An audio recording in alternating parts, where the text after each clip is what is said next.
보다 자세한 뉴욕 증시 마감 상황 뉴일보 김태수 기자와 이야기 나눠보겠습니다. 기자님 안녕하세요. 네, 안녕하세요. 네, 뉴욕 증시가 이틀째 사상 최고치를 기록했습니다. 실적이 대체로 매우 좋을 것으로 예상되고 있는 것 같네요. 네, 맞습니다. 실적 시즌에 대한 기대감이 워낙 높고 그리고 은행주들이 이제 스타트를 잘 해줄 것으로 기대를 하고 있기 때문에 거기에 대한 기대감에 이제 계속해서 매수세가 형성되는 모습입니다. 말씀하셨듯이 팩트셋 조사에 따르면은 S&P 500 기업들의 수익이 굉장히 크게 늘어날 것으로 기대를 하고 있죠. 지금 보면은 1분기에 50% 정도 성장률이 있었는데 이것보다도 더 늘어나는 수치입니다. 2009년도 이후에 금융위기 직후인 2009년도 이후에 가장 빠른 속도를 기록할 것으로 그렇게 예상이 되고 있습니다.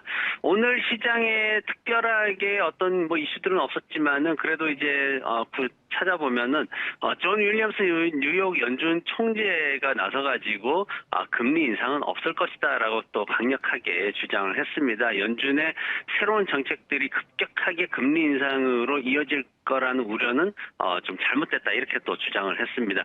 주식 투자를 하시는 분들이 인플레이션 뉴스를 앞으로 계속해서 보시게 되는데 단순하게 이제 생활 물가를 기준으로 보는 그런 게 아니라 이 주식 투자를 하시는 분들은 임금이 과연 상승하고 있느냐, 노동자들의 임금이 상승하고 있느냐, 그리고 생산자 물가가 또 상승하고 있느냐 여부를 함께 보시면은 앞으로 인플레이션 관련돼서 시장을 이렇게 분석하는 데 있어가지고 좀 더 용이한 방법이 될 것 같습니다.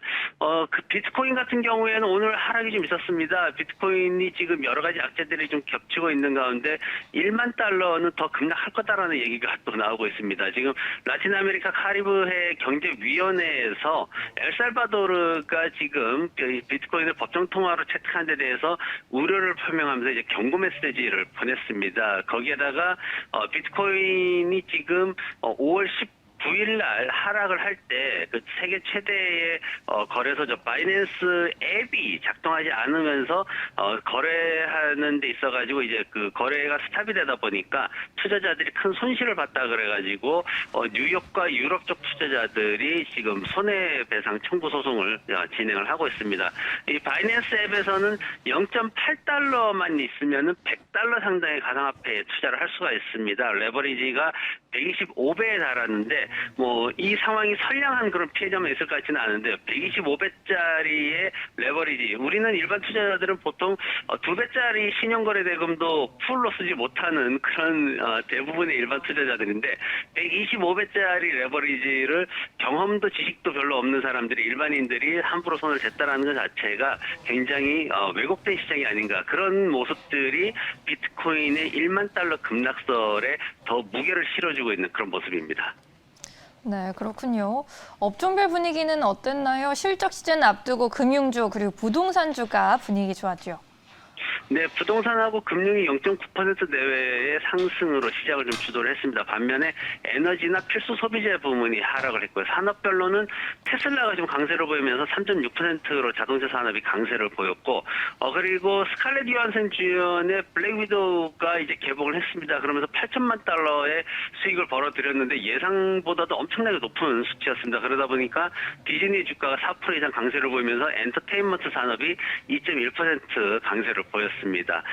지금 테슬라 같은 경우에 오늘 4% 이상 상승을 했는데 테슬라가 드디어 프리미엄에 대한 지위를 좀 내려놨다라는 그런 평가가 있습니다. 중국에서 저가형 모델을 팔기 시작을 했는데 지금 보면은 추준형 모델 Y라는 그 브랜드를 이제 출시를 하면서 약 1,200만 원 정도 가격을 낮췄습니다. 물론 이제 배터리 부분에 대한 비용을 좀 줄이고 이러다 보니까 주행 가는 거리도 한 70km 가까이 짧아지는 그런 안 좋은 면이 있긴 하지만 어쨌든 가격이 낮아지면서 판매 대수가 올라가는 모습을 보였습니다. 이미 9월 달까지 주문이 꽉 차 있다고 밝히고 있기 때문에 뭔가 시장에서는 좀 새로운 도약을 기대하는 모습이고 우리가 뉴스를 통해서 많이 보셨을 겁니다. 이 민간인이 우주 여행하는 모습 굉장히 뉴스에 많이 나왔는데 이 버진 갤럭틱이 17%나 오늘 급락을 했습니다. 왜냐하면 그 배경에는 시험 비행을 하고 난 이후에 최대 5억 달러의 주식을 판매할 수 있다. 이렇게 또 회사에서 밝혔습니다.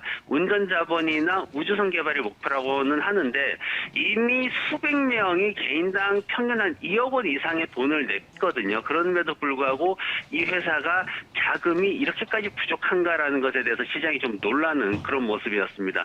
쇼는 굉장히 좋았는데 수익성에는 좀 문제가 있어 보인다는 평가가 뒤따르고 있고요.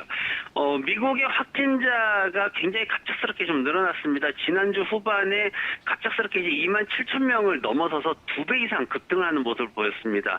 이 중에 50% 이상이 델타 변이 바이러스에 감염된 것으로 나타났고요. 현재 이 감염자들, 확진자들의 90% 이상이 백신을 접종하지 않은 것으로 또 나타나고 있습니다. 미국 같은 경우에는 백신 접종에 굉장히 예민한 사람들이 많고 그리고 백신을 접종하지 않는다라고 해서 어떤 제재를 가할 수 있는 것도 아니기 때문에 이런 현상이 생긴 것으로 알려지고 있고요. 델타 변이 바이러스에 강한 것으로 알려진 모더나가 오늘 3% 가까이 상승하는 모습을 보였습니다. 네, 테슬라가 상승하고 버진 갤럭틱이 급락했다는 점 우리 증시에 미칠 영향도 주목해 봐야겠습니다. 이제 또 이번 주에 주목해 볼 만한 이슈들 어떤 것 있을까요? 네, 물가와 실적에 대한 이슈들이 이제 발표가 될 겁니다. 일단 내일 소비자 물가 지수가 0.1%포인트 내린 4.9% 정도로 예상을 하고 있습니다. 지난 5월 달에 예상을 완전히 뛰었고 5%로 아주 급등하는 모습을 보였는데 조금 줄어든다면은 시장이 굉장히 안도할 수 있지만 만약에 2008년도처럼 여기에서 5.5% 수준으로 또 올라가 버린다면은 시장은 굉장히 긴장하는 모습을 보일 겁니다.